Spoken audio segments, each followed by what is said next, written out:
BNB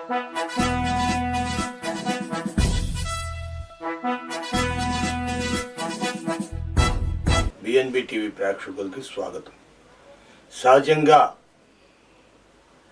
ఏ ఉద్యోగి అయినా, ఏ మనిషి అయినా ఎంతవరకు జీవిస్తారు? ఒక ఉద్యోగి 60 సంవత్సరాలు, 55 నుండి 60, అలాగా రాజకీయ నాయకులు తమ ప్రయోజనాల కోసం ఇష్టారాజ్యంగా అధిక వయసుని పెంచి, రిటైర్మెంట్ స్థాయిని పెంచి, తను చివరి రక్తపు బొట్టు వరకు తను ఉద్యోగిగా బతికించి తనకు పెన్షన్లు ఎగగొట్టడం కోసం ఏ విధంగానో వారిని పనులు చేయించుకోవడానికి ఇష్టపడ్డారు. అయితే సహజంగా మనిషి ఎంతకాలం బతుకుతాడు? మన పాత రోజుల్లో అయితే 105, 100 అలా ఉండేది. ఇప్పుడు 50, 60 సంవత్సరాలు. అయితే మన విజయవాడ ప్రకాశం బ్యారేజీ దరిదాపుగా 110 సంవత్సరాలైంది. రిటైర్మెంట్ తీసుకోకుండా ఇప్పటి వరకు పని చేస్తూనే ఉంది. ఇన్ని ప్రభుత్వాలు విజయవాడకు సాగునీటికి, తాగునీటికి, విజయవాడ ప్రజలకు, చుట్టుపక్కల గుంటూరు, ప్రకాశం జిల్లాలకు కూడా కృష్ణమ్మ తల్లి నీటిని తాకిడిని తట్టుకుంటూ వస్తున్న వర్షాలకు, తుఫానులకు అన్నిటిని తట్టుకొని నిలబడుతుంది మన ప్రకాశం బ్యారేజ్. సుమారు ఇది ప్రకాశం బ్యారేజ్ నిర్మించి 110 సంవత్సరాలు అయింది. గత 20-30 సంవత్సరాలుగా ప్రకాశం బ్యారేజీ పరిస్థితి అయిపోయింది అన్న తరహాలో ఉంటే, ఆల్మోస్ట్ చాలా వరకు వెహికల్స్ని ఎలో చేయకుండా ఆపేశారు. కానీ తర్వాత ఈ నాయకులు వాళ్ళ స్వలాభాల కోసం, లేకపోతే చుట్టుపక్కల ప్రజలకు ఇబ్బందుల కోసం భావించి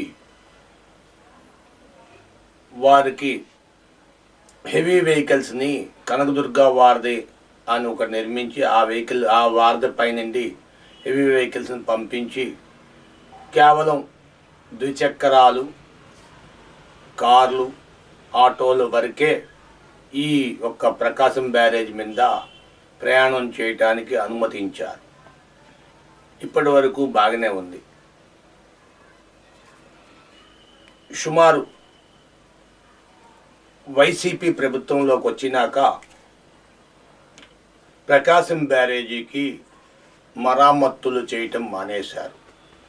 2021 తుఫాన్లకు ప్రకాశం బ్యారేజీలో ఆ బ్యారేజీ కింద ఫ్లోగార్డ్, ఎఫ్రాన్ అని రకరకాల పేర్లు పిలుస్తుంటారు. ఆ ఎఫ్రాన్కి ఎటువంటి భద్రత లేకుండా గుంతలు పడిపోయినాయి. ఆ గుంటలు పడడం వల్ల బ్యారేజీ లోపలికి నీరు ప్రవహించి క్రాకర్ రావటానికి చాలా అవకాశం ఉంటుంది. ఒక పక్క ఆ బ్యారేజీ పక్కనే తెలుగు తల్లిని పెట్టారు. ఆ తెలుగు తల్లి ఆ గోడలు బీట్లు ఇచ్చి చక్కగా కనిపిస్తున్నాయి.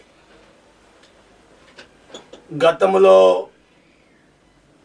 కృష్ణా బ్యారేజ్ పైన రైల్వే ట్రాకులు ఉంటే 2, ఆ రైల్వే ట్రాక్ అందేంత వరకు కూడా నీళ్లు ప్రవహించిన, అంత ఎత్తు వచ్చిన బ్యారేజీకి ఏమీ కాకుండా అప్పటి ఉన్న ప్రభుత్వాలు మరమ్మతులు చేస్తూ సరిగానే ఉంచాయి.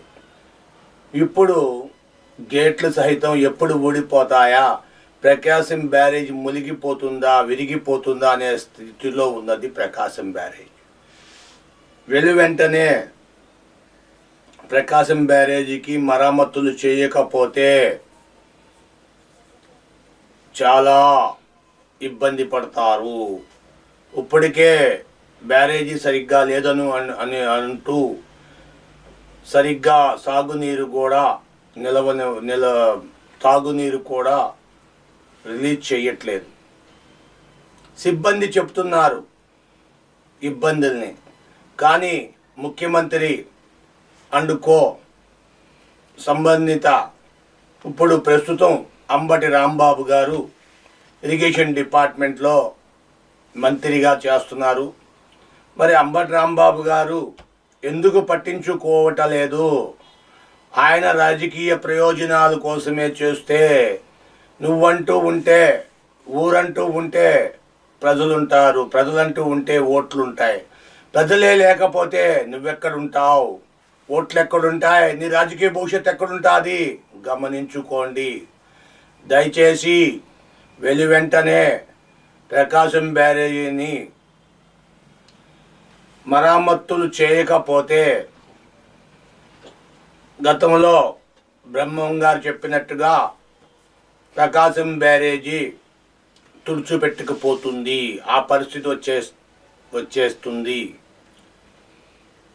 దయచేసి సంబంధిత అధికారులు వెంటనే చర్యలు తీసుకుండేటట్టుగా ప్రజా చైతన్యం రావాలి.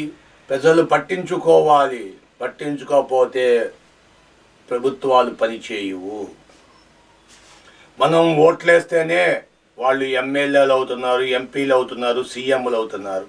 మనం అడిగితేనే వాళ్ళు పని చేస్తారు. మనం అడగకపోతే వాళ్ళు పని చేయరు. దయచేసి ప్రతి ఒక్కరు కూడా మీ ఒక్క బాధ్యత కింద భావించి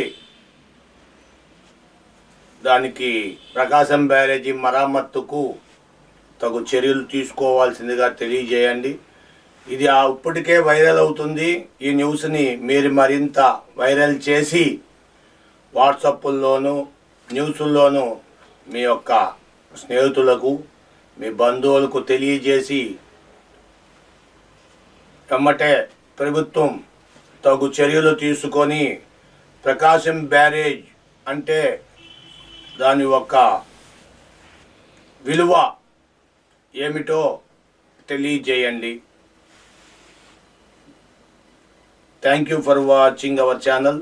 విజయవాడ అంటే ప్రకాశం బ్యారేజ్, ప్రకాశం బ్యారేజ్ అంటే విజయవాడ అనేది మీ విలువైన అభిప్రాయాలను కామెంట్ రూపంలో తెలియజేయండి. దయచేసి సబ్స్క్రైబ్ చేసుకోండి, షేర్ చేయండి, లైక్ చేయండి. Thank you.